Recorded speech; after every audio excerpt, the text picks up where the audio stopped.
Hello everyone, welcome back in Civil Information.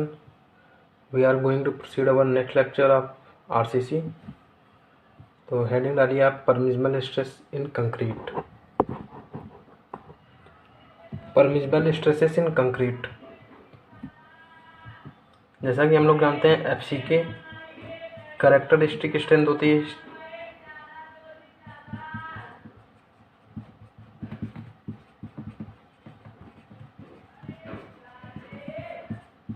Of concrete. 28 दिन के trial period में cube पे परफॉर्म करके हम एफसीके निकालते हैं। इसके ऊपर मेरा एक वीडियो है जिसमें मैंने काफ़ी डिटेल में बताया हुआ है, तो उसमें आप इस चीज़ को देख लीजिए कि एफसीके कैरेक्टरिस्टिक स्ट्रेंथ ऑफ कंक्रीट कहाँ से कैलकुलेट करते हैं। हम इस वीडियो में देखने आ रहे हैं परमिसिबल स्ट्रेस इन कंक्रीट। तो सबसे पहले देखते हैं स्ट्रेस। किसी भी कंक्रीट में स्ट्रेस दो तरीके से डेवलप हो सकते हैं, एक डायरेक्ट स्ट्रेस,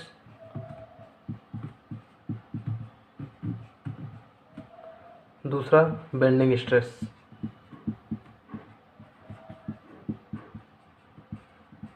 बेंडिंग स्ट्रेस को फ्लेक्सुरल स्ट्रेस भी बोलते हैं।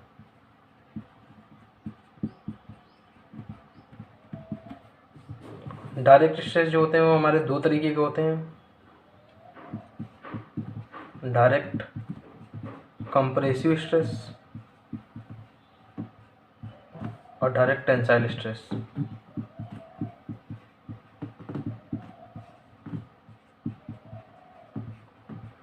डायरेक्ट कंप्रेसिव स्ट्रेस को सिग्मा सीसी से डिफाइन करते हैं और डायरेक्ट टेंसाइल स्ट्रेस को एफटी से डिफाइन करते हैं। अब बेंडिंग स्ट्रेसेस जो होते हैं वो भी हमारे दो तरीके के होते हैं, बेंडिंग कंप्रेसिव स्ट्रेस, इसको सिग्मा सी बी सी से डिफाइन करते हैं, और बेंडिंग टेंसाइल स्ट्रेस।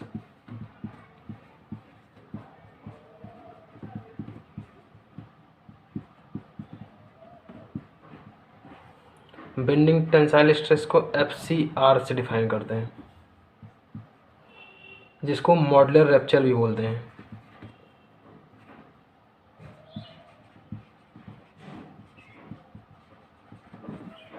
और इसको फ्लेक्सुरल टेंसाइल स्ट्रेंथ भी बोलते हैं।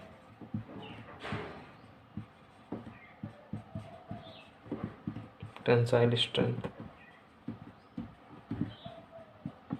इसी तरीके से इसको फ्लेक्सुरल कंप्रेसिव स्ट्रेंथ भी बोला जा सकता है। तो अब इसकी चार्ट वैल्यू क्या है उसको नोट कर लेते हैं। तो इसको रफ करते हैं पहले। अगर हम डायरेक्ट कंप्रेसिव स्ट्रेस को अगर फिगर के माध्यम से समझना चाहें तो ये मेरा एक ब्लॉक है, मान लीजिए।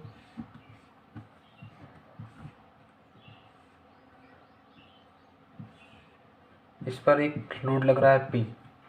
इस पी लोड की वजह से इसमें स्ट्रेस जनरेट होगा, कंप्रेसिव स्ट्रेस, जो कि पूरी बॉडी में जनरेट हो रहा। ये इसका क्रॉस सेक्शन एरिया हो गया, इसका ये क्रॉस सेक्शन एरिया का डायग्राम है। और इसमें यहाँ पर स्ट्रेस डायग्राम को अगर मैं दिखाऊं तो ये साइमल्टेनियसली पूरी क्रॉस सेक्शन में सिमिलर रहेगा, जिसको अगर मैं बोलूँ तो P not equal to P upon A से भी डिफाइन किया जा सकता है। इसी तरीके से अगर मैं डायरेक्ट टेंसाइल, ये डायरेक्ट कंप्रेसिव स्ट्रेस को यहाँ पे शो कर रहा, कंप्रेसिव स्ट्रेस। अब उसी तरीके से डायरेक्ट टेंसाइल स्ट्रेस को अगर फिगर के थ्रू अगर समझाना चाहूँ तो ये एक आरसीसी स्ट्रक्चर है हमारा जो हैंगिंग फॉर्म में है, जिस पे एक लोड पी लग रहा, जिसकी वजह से इस पूरी बॉडी का अगर मैं क्रॉस सेक्शनल एरिया फिगर बनाऊँ क्रॉस सेक्शन का, तो ये क्रॉस सेक्शनल फिगर बना जिसमें सेम स्ट्रेस जनरेट हो रहा पूरी बॉडी में। ये भी P not equal to P upon A, direct tensile stress.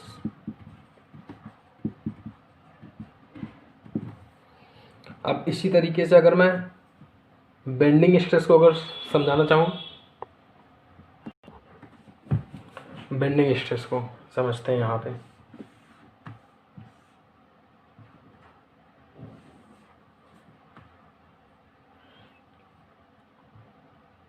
तो यहाँ ऊपर बेंडिंग स्ट्रेस में ऊपर कंप्रेसिव स्ट्रेस जनरेट हो रहा और नीचे टेंसाइल स्ट्रेस। ये इसकी न्यूट्रल एक्सिस हो गई। ये कंप्रेसिव स्ट्रेस जनरेट हो रहा है यहाँ पे, जो कि जैसे जैसे हम लोग न्यूट्रल एक्सिस की तरफ बढ़ रहे हैं वो कम होता जा रहा। इसी तरीके से यहाँ पर टेंसाइल स्ट्रेस जनरेट हो रहा है, जो कि नीचे बढ़ते जा रहे हैं जैसे जैसे न्यूट्रल एक्सिस की तरफ, वो एंड में जाके यहाँ पे जीरो हो जा रहा। तो ये बेंडिंग कंप्रेसिव स्ट्रेस है।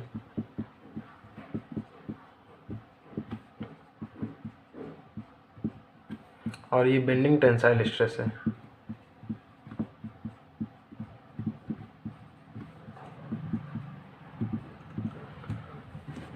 Bending compressive stress tensile stress को समझने के लिए अगर फिगर से, ये मान लीजिए हमारी एक बीम है, इस बीम पर कोई लोड अगर लग रहा है, मान लीजिए कोई लोड यूडीएल लग रहा है इस पर, तो ये डाउनवर्ड इस बीम को दबाएगा। तो इस वजह से ये मान लीजिए 1 है,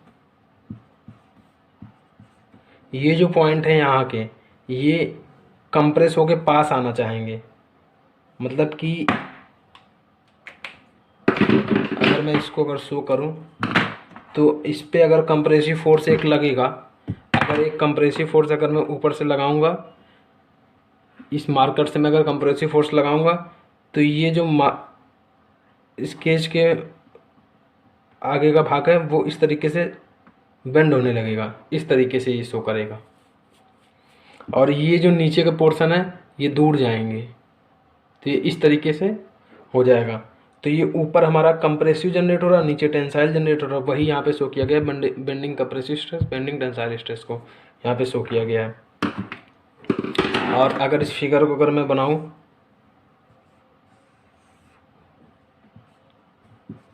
तो यही फिगर ये यहाँ पे बनाया गया है और ये वाला फिगर यहाँ पे बनाया गया है। अब हम देखते हैं टेबल हमारी क्या है जो WSM में यूज होगी। मैक्सिमम परमिसिबल वैल्यूज देखते हैं, जो कि हमारा WSM डिजाइनिंग जब करते हैं वहाँ यूज होता है। ग्रेड हमारे M15, 20, 25, 30, 35, 40 दिए गए हैं, जिसकी हमें टेंसाइल और कंप्रेसिव दोनों में देखना है। तो टेंसाइल हमारे दो फॉर्मेट होते हैं, एक टेंसाइल हमारा डायरेक्ट होता है और एक टेंसाइल हमारा बेंडिंग होता है। उसी तरीके से कंप्रेसिव भी हमारा एक डायरेक्ट कंप्रेसिव स्ट्रेस होता है और एक बेंडिंग कंप्रेसिव स्ट्रेस होता है। डायरेक्ट टेंसाइल स्ट्रेस को FT से डिफाइन करते हैं, अभी पीछे हमने देखा। उसी तरीके से डायरेक्ट बेंडिंग टेंसाइल स्ट्रेस को हम लोग FCR से डिनोट करते हैं। और डायरेक्ट कंप्रेसिव स्ट्रेस को हम लोग सिग्मा CC से डिफाइन करते हैं और बेंडिंग कंप्रेसिव स्ट्रेस को हम लोग सिग्मा CBC से डिफाइन करते हैं।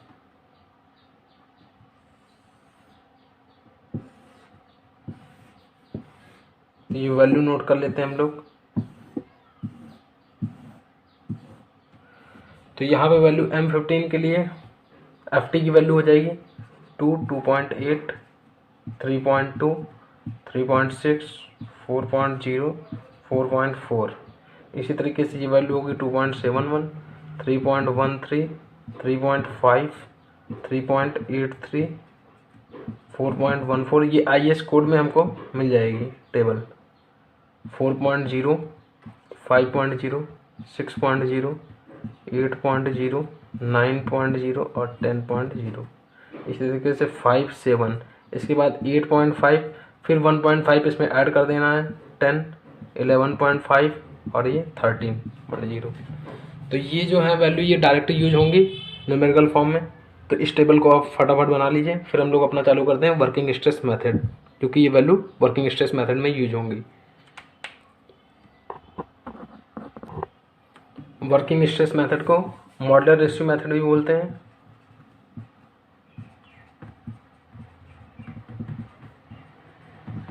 क्योंकि इसमें मॉडुलर रेशियो का यूज होता है। अब इसमें कुछ स्टेटमेंट है, उसको नोट कर लीजिए। In working stress method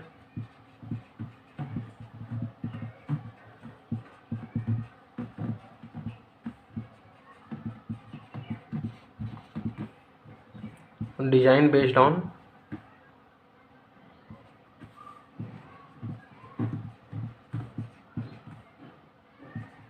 actual stress developed in concrete and steel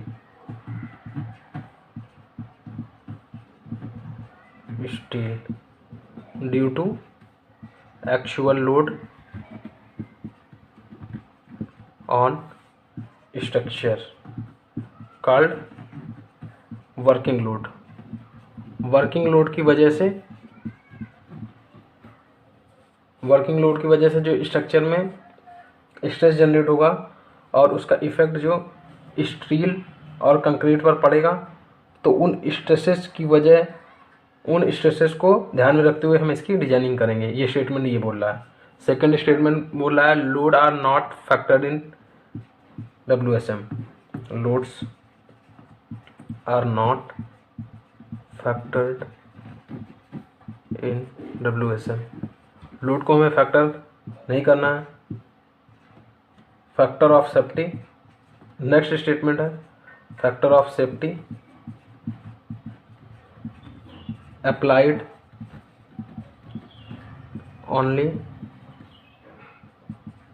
to stress value. ये जो कंक्रीट और स्टील में स्ट्रेस डेवलप होंगे, उन स्ट्रेसेस पे ही फैक्टर ऑफ सेफ्टी अप्लाई किया जाएगा, इसका ये मतलब है।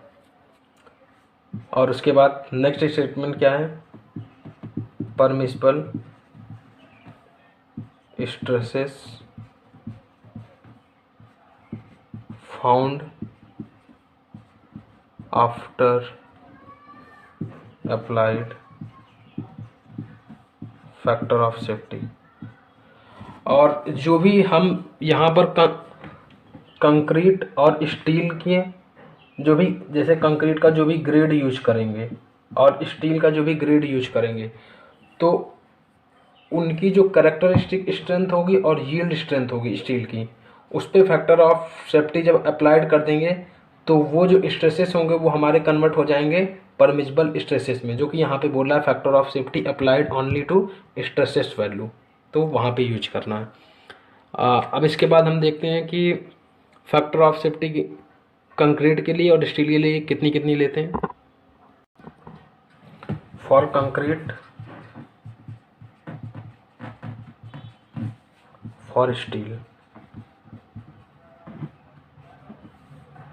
Sigma CBC equal to FCK/3। Grade of concrete में फैक्टर ऑफ सेफ्टी 3 यूज किया है कंक्रीट के लिए, और इसी तरीके स्टील के लिए sigma S2 equal to FY। Yield strength of steel में 1.8 फैक्टर ऑफ सेफ्टी से मल्टीप्लाई कर देंगे तो हमको परमिसिबल स्ट्रेसेस मिल जाएंगे। तो ये हमारे परमिसिबल स्ट्रेसेस है सिग्मा CB सिग्मा ST, जो कि हमको ग्रेड ऑफ कंक्रीट और ग्रेड ऑफ स्टील से मिल रहा है।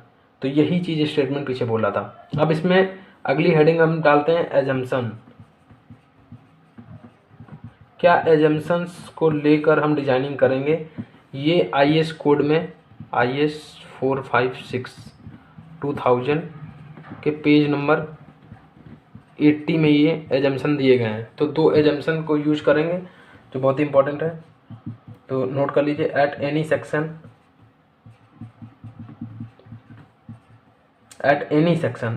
ए plane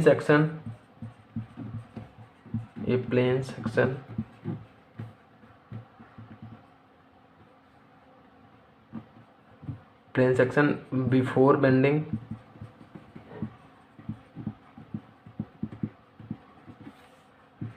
remains plane after bending.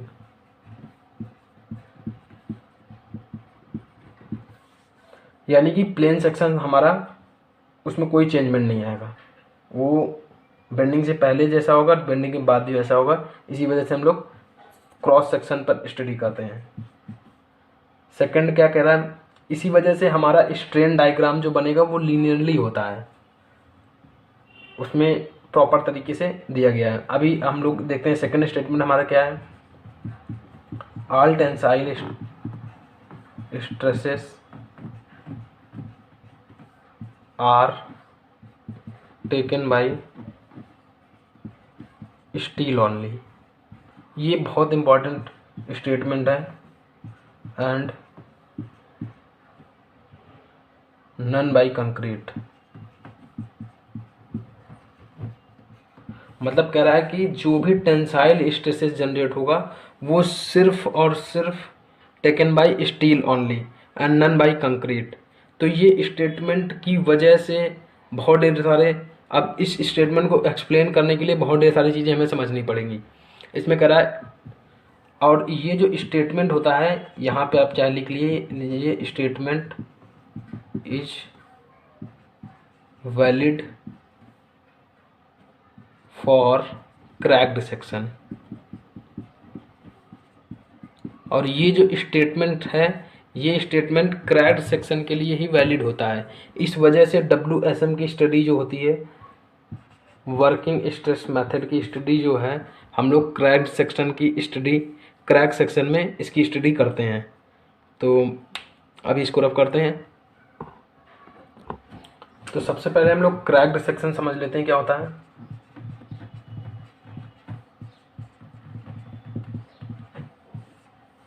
Cracked section, ये हमारा एक सेक्शन दिया गया है, ये इसका क्रॉस सेक्शन एरिया है। यहाँ पर नीचे स्टील प्रोवाइड करी गई है, हालांकि स्टील ऊपर भी होती है लेकिन ये हमारी मेन बार्स हैं इसलिए हम लोग इनको शो करते हैं। ये हमारा एक क्रॉस सेक्शन दिया गया। क्रैक सेक्शन में इसकी स्टडी करने के लिए, क्रैक सेक्शन में होता ये है कि इन्होंने बोला है कि टेंसाइल जोन का जो एरिया है वो पूरा पूरा निगलेक्ट कर दिया जाएगा, और जो पूरा पूरा टेंसाइल स्ट्रेस है वो हमारी स्टील ही बियर करेगी। तो इस वजह से कंप्रेसिव जोन का एरिया को हमने यहाँ बनाया है और टेंसाइल स्ट्रेस के एरिया को हमने निगलेक्ट कर दिया है। लेकिन एक बात आप ध्यान रखिएगा कि ये हमारा यहाँ पर दो डिफरेंट चीज़ें दी गई हैं, एक कंक्रीट है और दूसरा स्टील है। दोनों अलग अलग कंपोनेंट यहाँ पर हैं, लेकिन हम स्टडी तभी कर पाएंगे जब हमें ये दोनों सेम कंपोनेंट में मिलेंगे। या तो हम दोनों को कंक्रीट में कन्वर्ट कर दें या तो हम दोनों को स्टील में कन्वर्ट कर दें, तो क्रैक्ड सेक्शन में तभी स्टडी हो पाएगी। तो इस वजह से यहाँ की जो स्टील है उसकी स्ट्रेंथ के बराबर हमने यहाँ पर कंक्रीट को ले लिया। ये हमारा कन्वर्टेड डायग्राम हो गया। डायग्राम, अब हम इसकी स्टडी करेंगे। अभी मैं और ज़्यादा डिटेल में जब जाऊँगा तब आपको समझ में आएगा ये। यानी यहाँ पे जो स्टील लगी थी, अब उतना ही स्टील के वेट के बराबर हम स्टील के स्ट्रेंथ बियर जितनी कर सकती है उतना ही हमने कंक्रीट ले लिया यहाँ पर। मोटी मोटी ये बात आप समझिए। इसका स्ट्रेस डायग्राम बनाते हैं। ऊपर कंप्रेसिव स्ट्रेस जनरेट होगा जो कि न्यूट्रल एक्सिस पर आते आते ये जीरो हो जाएगा, और फिर यहाँ पर निगलेक्ट है तो यहाँ पर कुछ है नहीं, और उसके बाद इसका CG, इसके CG पर वर्क करेगा टेंसाइल स्ट्रेस। तो इसके स्ट्रेस को बोलते हैं CA से डिफाइन करते हैं, और यहाँ पे स्ट्रेस को TA से डिफाइन करते हैं, क्योंकि परमिसिबल स्ट्रेस जो होगा CA वो ऑलवेज लेस देन और इक्वल टू सिग्मा CBC होगा। उसी तरीके से TA जो होगा वो लेस देन और इक्वल टू सिग्मा ST से होगा, जो कि यहाँ पे दिया गया है। तो ये हमारा क्रैक्ड सेक्शन हो गया। इसमें कुछ स्टेटमेंट भी हैं, नोट कर लीजिए आप। Tensile strength of concrete is completely neglected. Tensile strength of concrete is completely neglected. तो टेंसाइल जो हमारा न्यूट्रल एक्सिस के नीचे का था वहाँ उसके नीचे की पूरी कंक्रीट को हमने पहले निगलेक्ट कर दिया। फर्स्ट स्टेटमेंट यही लिख दिया जो कि यहाँ पे किया गया है। सेकंड स्टेटमेंट में देखिए लिखा गया है all tensile stresses are taken by steel only.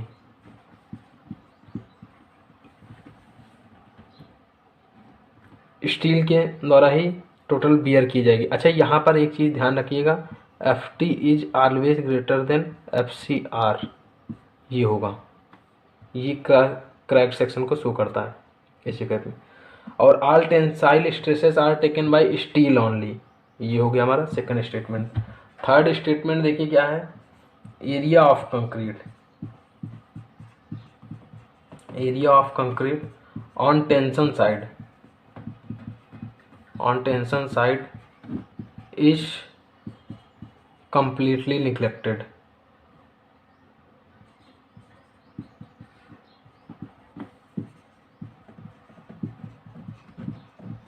ये area of concrete of tension side is completely neglected. और ये जो हमने कंक्रीट का एरिया लिया है ये हमारा स्टील के एरिया के इक्विवेलेंट एरिया है। ये वाला जो एरिया है उसको हमने पूरा निगलेक्ट कर दिया है। यहाँ पे इस तरीके से आप देख सकते हो, ये जो ग्रीन वाला एरिया है,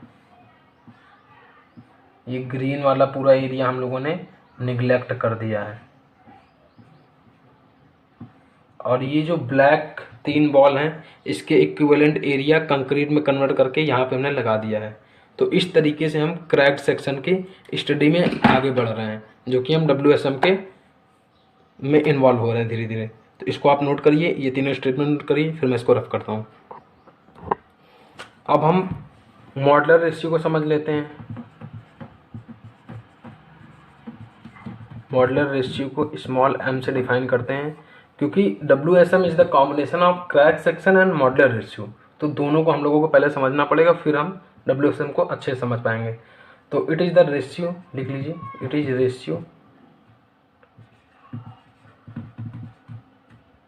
टू यंग मॉडुलस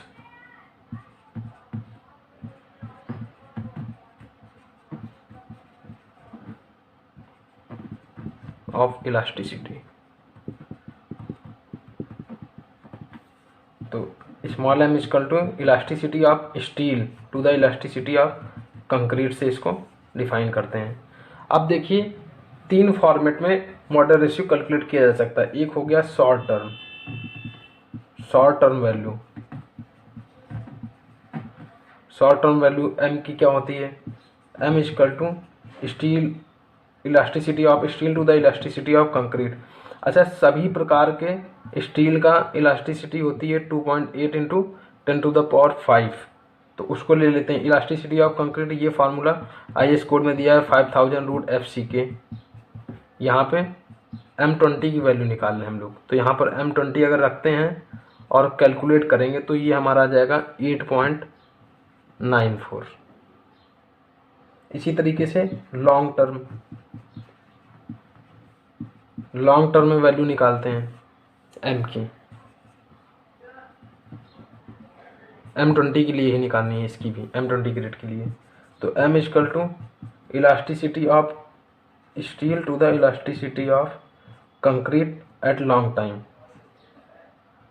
तो 2 into 10⁵ upon elasticity of concrete में 1/1 + 3 थीटा है क्रीप कोफिशिएंट।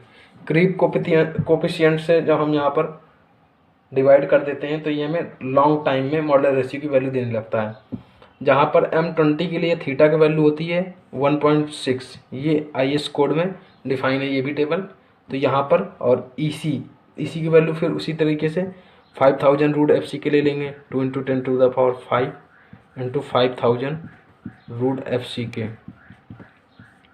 1 + 1.6। जब ये पूरी वैल्यू कैलकुलेट करते हैं तो हमको मिलता है 23.25। तो ये लॉन्ग टर्म वैल्यू हो गई। उसी तरीके से design value,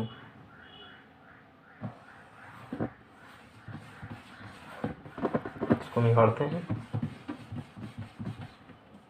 short time, long time और डिजाइन पर्पस से जब हम यूज करते हैं तो m की वैल्यू लेते हैं 280/3 सिग्मा CBC। इसे कैलकुलेट करते हैं इस फॉर्मूले से। तो यहाँ पर 280/3 सिग्मा CBC की वैल्यू है 7 M20 के लिए, M20 ग्रेड के लिए 7। तो यहाँ से कैलकुलेट करा 13.33। तो देखिए M20 के लिए डिजाइन वैल्यू ये आ रही है, शॉर्ट टाइम वैल्यू ये आ रही है, लॉन्ग टाइम वैल्यू ये आ रही है 33.33, 8.94, 23.25। तो इसमें से हम इस वैल्यू को प्रेफर करते हैं क्योंकि इसमें शॉर्ट टाइम में नो क्रीप को डिफाइन कर रहा है। नो क्रीप, यहाँ पर क्रीप का कोई इन्वॉल्वेशन नहीं है यहाँ पर, और यहाँ पर ये नो क्रीप हो गया और ये हमारा पार्शियल क्रीप को डिफाइन शो कर रहा, पार्शियल क्रीप, और ये हमारा फुल क्रीप को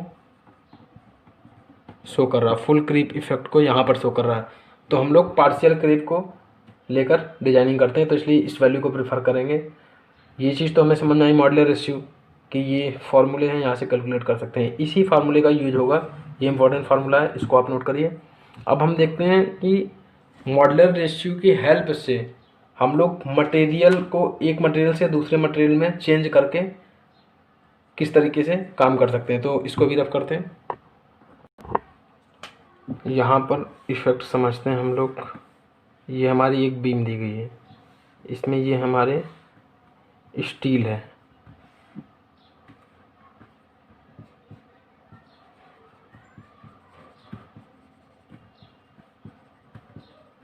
और इस पर एक लोड P लग रहा है जिसकी वजह से इसमें इसकी लेंथ में चेंज आया डेल्टा L का।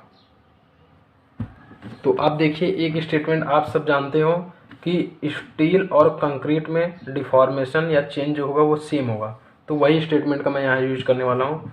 तो deformation delta L will be same in concrete and steel. तो delta L of concrete, delta L of steel दोनों सेम होंगे। फार्मूला हमारा PCL/AC/EC upon PS/AS/LES। Elasticity of steel, area of steel, load of steel. ये P जो load है, P load क्या है? Load of steel और लोड ऑफ कंक्रीट पर दोनों के लोड को अगर जोड़ देते हैं तो टोटल लोड आ जाएगा। तो स्टील के ऊपर लोड का, और इसी तरीके PC आपका क्या है? Load of concrete, area of concrete. इस तरीके से आ गया हमारा। अब ये PC/AC ये हमारा स्ट्रेस में कन्वर्ट हो जाएगा। तो स्ट्रेस ऑफ, देखिए यहाँ कैपिटल P था, यहाँ स्मॉल p, तो स्मॉल PC/EC बचा। L से L ये कट जाएंगे और इसी तरीके से PS/ES बचा। क्योंकि हम लोग जानते हैं स्ट्रेस इक्वल टू क्या होता है? Force upon area. तो वहाँ से स्ट्रेस निकाल दिया, stress of concrete, stress of steel, और ES/EC इसको इधर ले जाते हैं, इक्वल टू PS/PC ये आ गया। जिसको हम लोग ES/EC को हम लोग क्या लिख सकते हैं? M। तो M equal to ES/EC equal to PS/PC। और ये है स्ट्रेस ऑफ स्टील जिसको हम लोग T से भी डिफाइन कर सकते हैं। ये स्ट्रेस ऑफ कंक्रीट जिसको C से भी डिफाइन कर सकते हैं। स्मॉल है ये, तो M इक्वल टू T/C एक और फार्मूला बन गया। ये चीज़ जानने के बाद अब हम लोग यहाँ पे आ जाते हैं। ये हमारा क्या है? P इक्वल टू PS/PC मतलब load of steel to the load plus load of concrete. Load को हम लोग स्ट्रेस में कन्वर्ट कर देते हैं, तो stress of steel and area of steel का मल्टीप्लाई करा दें, प्लस इसी तरीके से स्ट्रेस ऑफ कंक्रीट और एरिया ऑफ कंक्रीट का मल्टीप्लाई करा दें, तो ये फार्मूला बन गया हमारा। अब इसमें area of stress of steel जो है, स्ट्रेस ऑफ स्टील है, इसको हम लोग अगर स्ट्रेस ऑफ कंक्रीट के फॉर्मेट में लिखना चाहें तो हम लोग यहाँ पर एम पी सी लिख सकते हैं, पी एस की जगह पे। इस फार्मूले से देखिए पी एस की वैल्यू एम पी सी आ जाएगी यहाँ पे, और प्लस और इनटू में ये ए एस तो रहा ही रहा, और प्लस पी सी इंटू ए सी। और यहाँ से अगर हम लोग पी सी कॉमन ले लें, स्ट्रेस ऑफ कंक्रीट को कॉमन ले लें, तो A C plus M A S बचा टोटल लोड का ये फार्मूला बचा। अभी आप इसको नोट करिए, तब मैं इसको फिर से एक्सप्लेन करता हूँ। अब ये जो मेरा फार्मूला है, ये क्या लिखा है, total load equal to total load, ये total load equal to stress of concrete into area of concrete. ये चीज़ जो डिफाइन कर रहा है, ये एरिया ऑफ कंक्रीट को डिफाइन कर रहा है। अब इस वजह से अब हम लोग क्या कर सकते हैं, एरिया ऑफ कंक्रीट को ये डिफाइन कर रहा है, तो अब आप एक चीज़ समझिए, इक्विवेलेंट एरिया ऑफ कंक्रीट। अब हम यहाँ पे निकालते हैं इक्विवेलेंट एरिया ऑफ कंक्रीट।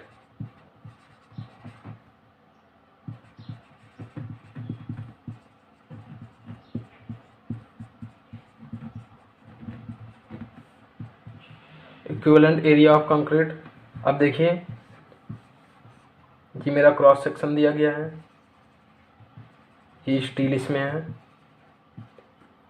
और ये जो है मेरा ये एरिया ऑफ कंक्रीट है, और ये जो है ये मेरा एरिया ऑफ स्टील है, ये एरिया ऑफ स्टील है। अब ये देखिए ये area of concrete A C हो गया, और plus area of steel M A S C हो गया। तो एम ए एस सी अगर कर दूं तो ये मेरा क्या हो गया, इक्विवेलेंट फॉर्म में कन्वर्ट हो गया है अब कंक्रीट के बराबर, जिसको हम लोग लिख सकते हैं इक्विवेलेंट एरिया ऑफ कंक्रीट में area of concrete plus M A S, या इसी को मैं डायरेक्ट यूज कर लूँ, इस चीज़ को मैंने यहाँ पे डायरेक्ट लिख दिया है, यही आप सोच लीजिए, A C plus M A S C, इसी को मैंने उठा के यहाँ पे लिख दिया, जो कि है area of concrete plus M A S C. तो एरिया ऑफ कंक्रीट मतलब बी डी विड्थ और ये डेप्थ में से अगर मैं एरिया ऑफ स्टील अगर माइनस कर दूँ, विड्थ और डेप्थ में से एरिया ऑफ स्टील माइनस कर दूँ, तो एरिया ऑफ कंक्रीट बचेगा plus M A S C, और यहाँ से B D plus M minus one A S C. तो ये भी यूज किया जा सकता है इक्विवेलेंट एरिया ऑफ कंक्रीट, क्योंकि देखिए टोटल लोड इक्वल टू क्या हो गया, stress of concrete into area of concrete, और एरिया ऑफ कंक्रीट को मैंने यहाँ पे लिखा और इसको यहाँ पे डिफाइन किया गया है। और एरिया ऑफ कंक्रीट अगर ये है तो एरिया ऑफ कंक्रीट में ए सी हम जानते हैं एरिया ऑफ कंक्रीट है, और एम एस सी क्या होगा, स्टील का एरिया, जो कि अब कंक्रीट के फॉर्मेट में कन्वर्ट कर दिया गया है। अब ये सब निकाल के मैं एक सिस्टमैटिक डायग्राम्स के थ्रू आपको ये चीज़ समझाने की कोशिश करता हूँ। अब देखिए total load equal to total stress into total area, ये फॉर्मूला हमको पता है। टोटल स्ट्रेस को पीसी से डिफाइन कर दिया, टोटल एरिया को AC plus M A S से डिफाइन किया, अभी हमने यहाँ पे निकाला हुआ था। अब इसके बाद देखिए हम क्या करते हैं, हम एक डायग्राम बनाते हैं। सबसे पहले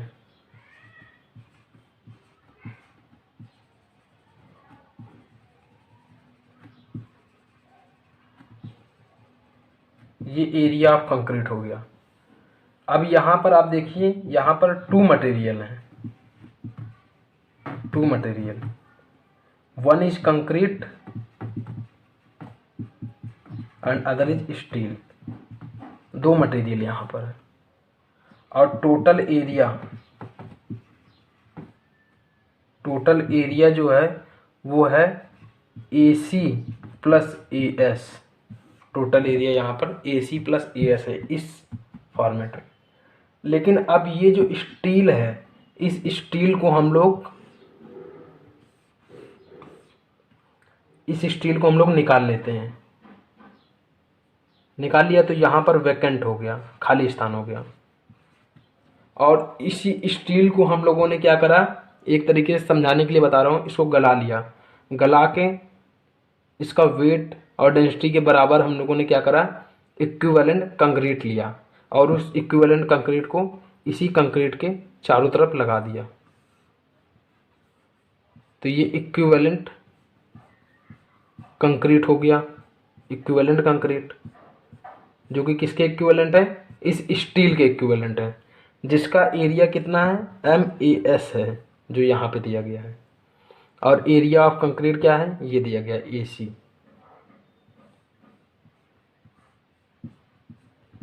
और ये हमारा वैकेंट खाली स्थान है, यहाँ खाली जगह है। जी, यहाँ पर सरिया पहले थी, अब नहीं है। तो अब यहाँ पे क्या है, अब यहाँ पे टू मटेरियल है, कंक्रीट एंड स्टील। यहाँ पर only one material,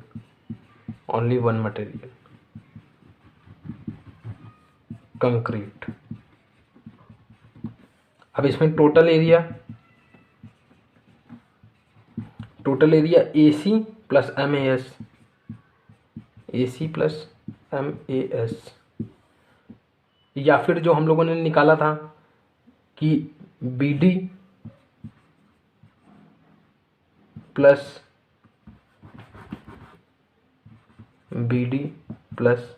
M-1 AS, इस तरीके से भी टोटल एरिया। तो टोटल एरिया ये दो कंडीशन में कब निकलेगा, जब ओनली वन मटेरियल है। क्या है मटेरियल, सिर्फ कंक्रीट है इस केस में। और इस तरीके से ये हमारा टोटल एरिया निकला। और इसी टोटल एरिया में अगर मैं PC से मल्टीप्लाई कर दूं, स्ट्रेस ऑफ कंक्रीट से, माने टोटल स्ट्रेस यहाँ पे ये दिया गया है, PC से मल्टीप्लाई इसमें कर दिया तो ये फिर से टोटल लोड हमारा बन जाएगा, ये इसके बराबर हो जाएगा। तो ये हमारे आपस में बराबर हो जाएंगे। तो ये देखिए मॉडुलर रेशियो का ये एडवांटेज है, जिसको अब हम लोग आगे यूज करना। आई हो आप समझ पाए होंगे। अब मैं जब MAS लिखूंगा तो आप समझ जाएंगे कि स्टील के एरिया को इक्विवेलेंट कंक्रीट एरिया में कन्वर्ट करने का ये तरीका है। इसी तरीके से ये जो फार्मूला है M=T/C, मतलब स्ट्रेस ऑफ स्टील और स्ट्रेस ऑफ कंक्रीट। तो स्ट्रेस ऑफ स्टील का जो स्ट्रेस है और इस कंक्रीट के स्ट्रेस को C=MT भी यूज कर सकते हैं। मतलब कंक्रीट के स्ट्रेस को इक्विवेलेंट कर दिया हमने स्टील के स्ट्रेस को। सेम इसी तरीके से, वहाँ पे आप कंफ्यूज मत होना, मटेरियल हमारे सेम रहेंगे लेकिन इक्विवेलेंट लेके चलेंगे। तो ये है मॉडुलर रेशियो का यूज। तो अब हम लोग इसको अपने वर्किंग स्ट्रेस मेथड पे आ जाते हैं। तो हम लोग इसको एक डायग्राम के समझते हैं। वर्किंग स्ट्रेस मेथड है ये हमारा, वर्किंग स्ट्रेस मेथड चल रहा है। वर्किंग स्ट्रेस मेथड को हम लोग समझ रहे हैं। तो इसमें ये हमारा एक क्रॉस सेक्शन है जिसकी विड्थ B दी गई है और डेप्थ हमको D दी गई है।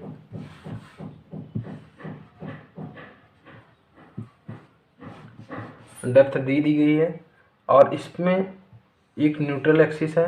Neutral axis is the locus point where compressive stress and tensile stresses both are going to be become 0। तो यहाँ पर हम लोग हमारे टेंसाइल स्ट्रेसेस और कंप्रेसिव स्ट्रेसेस आके मीट करते हैं और 0 हो जाते हैं। तो वो पॉइंट होता है हमारा। तो इसको मैंने काफ़ी डिटेल में बताया भी हुआ है अपने वीडियो में, आप उसमें देख भी सकते हो।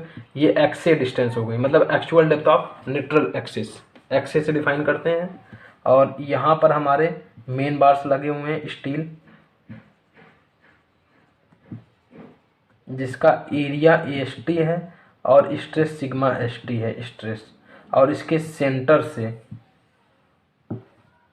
आउटर सरफेस तक की जो डिस्टेंस है उसको इफेक्टिव डेप्थ बोलते हैं, कैपिटल D।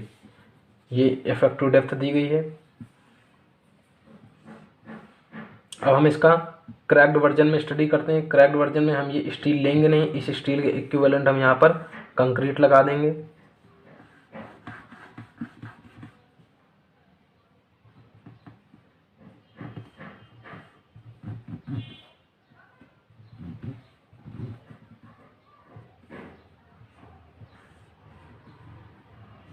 ये हमने उसके इक्विवेलेंट स्टील लगा दिया।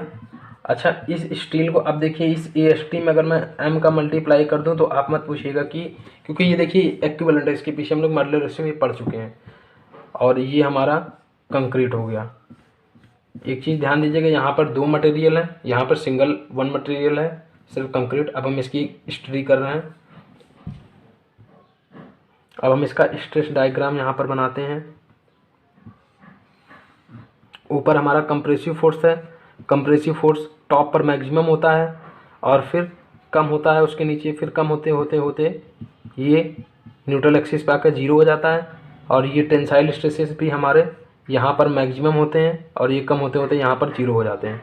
तो ये शो कर रहे हैं। अच्छा, कंप्रेसिव फोर्स जो होता है वो हमारा सिग्मा CBC होता है, लेकिन हम सिग्मा CBC तो हमारा परमिजिबल स्ट्रेस हो गया, और परमिजिबल स्ट्रेस से कम ही स्ट्रेस यहाँ पर जनरेट होगा, जिसको हम लोग CA से डिनोट करते हैं। उसी तरीके से यहाँ पर हम लोग TA से डिनोट करते हैं, जो कि M से डिवाइड कर देंगे तो ये हमारा TA/M हो जाएगा। और ये हमारा CA हो गया, जो कि लेस देन और इक्वल टू होगा सिग्मा CBC के, सिग्मा CBC से कम होगा। इसी तरीके से यहाँ पर हम लिख सकते हैं TA भी हमारा लेस देन इक्वल टू होगा सिग्मा ST, या ये इससे कम होगा या तो इसके बराबर हो सकता है, इससे ज़्यादा नहीं हो सकता। जो कि ये हम लोगों ने TA/M सिर्फ करने का यही सिर्फ रीज़न है, क्योंकि ये हम लोग कंक्रीट के कंप्रेसिव स्ट्रेस को, टेंसाइल स्ट्रेस को यहाँ पर हम लोग ले रहे हैं, तो M से डिवाइड कर दिया, तो ये हमारा कंक्रीट के कंप्रेसिव स्ट्रेंथ को यहाँ पर शो कर रहा है। जैसे यहाँ पर सिग्मा ST था, लेकिन ये हम लोगों ने मटेरियल, यहाँ हमारा स्टील था, यहाँ मटेरियल कंक्रीट हो गया, तो इस वजह से ये हमारा मॉड्यूलर रेशियो से यहाँ डिवाइड हो गया। अब ये चीज़ हो गया। अब इस स्ट्रेस की वजह से एक फोर्स C यहाँ जनरेट होगा। उसी तरीके से इस TA/M स्ट्रेस की वजह से यहाँ पर टेंसाइल फोर्स T जनरेट होगा। तो ये कंप्रेसिव फोर्स हो गया, ये टेंसाइल फोर्स हो गया। और इनके बीच की जो डिस्टेंस होती है, इस डिस्टेंस को बोलते हैं लीवर आर, इसको Z से डिनोट करते हैं। और ये जो डिस्टेंस होती है, ये कैलकुलेट आप करोगे तो XA/3 मिलेगी। तो XA/3 ये डिस्टेंस मिलेगी, और ये डिस्टेंस हमारी बची D-XA/3, लीवर आर्म की वैल्यू D-XA/3। यहाँ से कैलकुलेट, ये डिस्टेंस हमारी, इसको लीवर आर्म बोलते हैं। अब इस डायग्राम को अगर आप समझ गए हैं तो अब हम लोग ये क्या करते हैं, यहाँ पर करते हैं इक्वेटिंग मूवमेंट। कंप्रेसिव ऊपर का मूवमेंट और नीचे के मूवमेंट को इक्वेट करते हैं। तो ये हमारी है ब्रेड्थ B, डेप्थ है XA, तो B इंटू XA, और इसका CG, इस डायग्राम का CG कहाँ पर होगा, यहाँ पर होगा XA/2 पर, तो XA/2 पर मल्टीप्लाई कर दिया, तो ये हमारा इस डायग्राम का मूवमेंट निकल गया।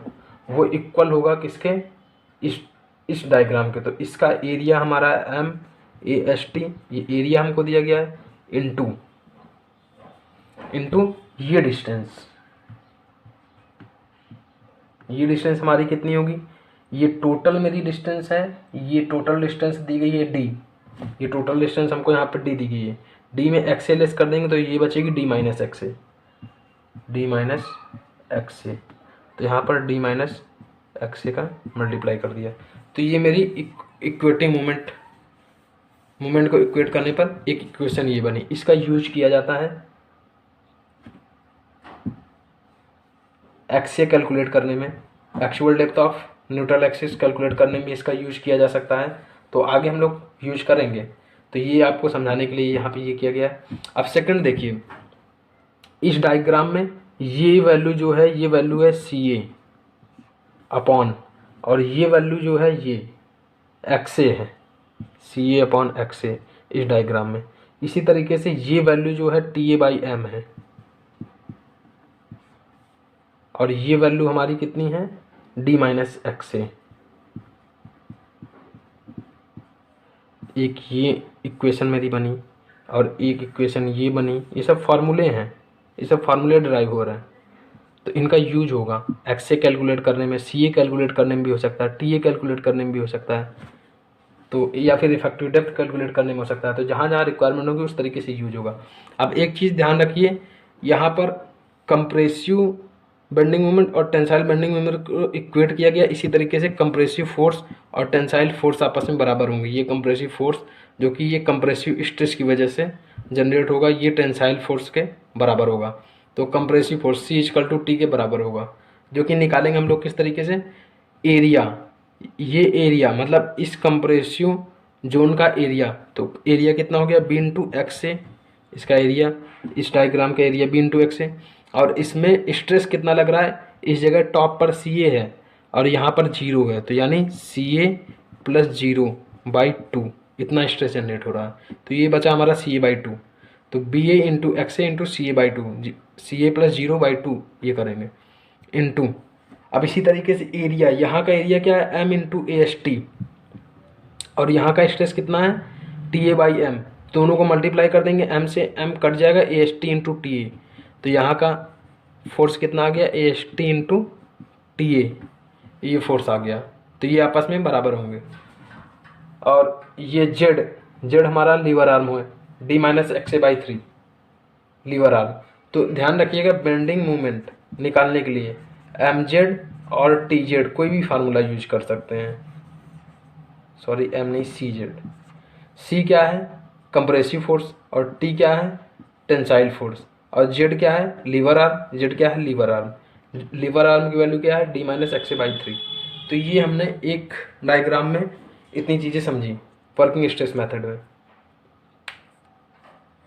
अब ध्यान रखिएगा, अगर इसको आप कैलकुलेट करना चाहते हैं एक्स ए बाई थ्री, तो ये भी हमारा इसी डायग्राम से ही कैलकुलेट हुआ है, क्योंकि ये देखिए ये हमें पता है ये एक्स ए है हमारा,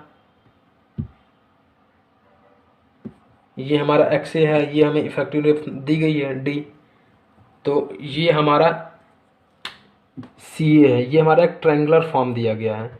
जैसे कि ये एक्स ए बाई थ्री कहाँ से आया ये मैं आपको बताता हूँ, आप समझने की कोशिश करिए। पहले इसको थोड़ा सा रफ करते, पहले आप इसको नोट कर लीजिए, फिर मैं इसको रफ करता हूँ, फिर मैं ये बताता हूँ आपको कहाँ से आया एक्स ए बाई थ्री। ठीक है, देखते हैं। ये अगर मेरा एक रेक्टेंगल दिया गया है, ये डिस्टेंस है एक्स से, और ये मेरा एक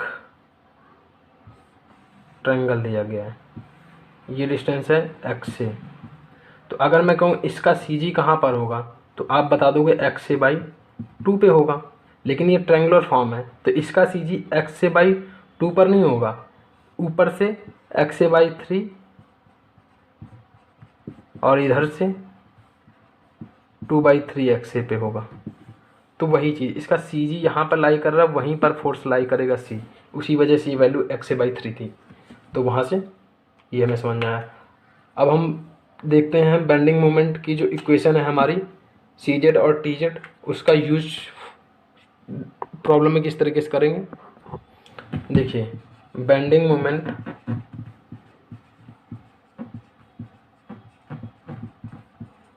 ड्यू टू वर्किंग लोड,